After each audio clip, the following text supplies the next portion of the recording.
கமல்ஹாசன் அவர்கள் ஏன் வந்து இந்தியன் 2 திரைப்படத்தை தாண்டி இந்தியன் 3 திரைப்படத்துக்கு அவ்வளோ நம்பிக்கை வச்சுருக்காங்க அப்படிங்கிற விஷயத்தை பற்றி தான் பேச போகிறோம். இந்தியன் 2 ட்ரைலர்லேயே வந்து இந்த ஒரு விஷயம் வந்து ரிவீல் ஆகிவிட்டது அப்படின்னு தான் சொல்ல வேண்டும்.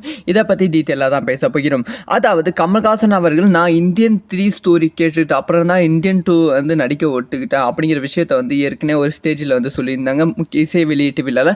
அதைத் தொடர்ந்து நேற்று நடந்த ட்ரைலர் வெளியீட்டு விழாலையும் சொல்லியிருந்தாங்க கண்டிப்பாக வந்து இந்தியன் 2வை விட வந்து இந்தியன் 3 வந்து சூப்பராக இருக்கும் அப்படின்னு சொல்லியிருந்தாங்க. அந்த அளவுக்கு வந்து இந்தியன் 3 மீது வந்து நம்பிக்கை அதிகமாக வச்சுருந்தாங்க. அதுக்கான காரணம் என்னென்னா இந்தியன் 2 திரைப்படத்தில் வந்து ஃபஸ்ட்டு ஒரு 45 மினிட்ஸ் வந்து கமல்ஹாசன் அவர்கள் வரமாட்டாங்க அப்படின்னு சொல்லப்படுகிறது. ஸோ கம்ப்ளீட்டாக வந்து இந்தியாவில் என்னென்ன கரப்ஷன் நடக்குது, ஸோ மக்கள் வந்து அதனால் எவ்வளோ அவதிப்படுறாங்க அப்படின்னு சொல்லி ஒரு மிகப்பெரிய இம்பேக்ட் இந்தியாவில் என்ன ஆகுது அது எல்லாத்தையுமே வந்து ஃபஸ்ட்டு ஒரு 45 நிமிஷம் வந்து காமிப்பாங்களாம், சொல்லுவாங்களாம். அதுக்கப்புறம் தான் வந்து கமல்ஹாசன் அவர்கள் வருவாங்களாம். எப்படி விக்ரம் திரைப்படத்தில் கமல்ஹாசன் அவர்களோட போர்ஷன் வந்து கம்மியாக இருந்து செகண்ட் ஹாஃபுக்கு அப்புறம் தான் வந்து அதிகமாக இருந்துச்சோ அதே மாதிரி தான் இந்த படத்துலையும் வந்து செகண்ட் ஹாஃபுக்கு அப்புறம் தான் வந்து கமல்ஹாசன் அவர்களோட போர்ஷனே வந்து இருக்கும் அப்படின்னு சொல்லப்படுகிறது.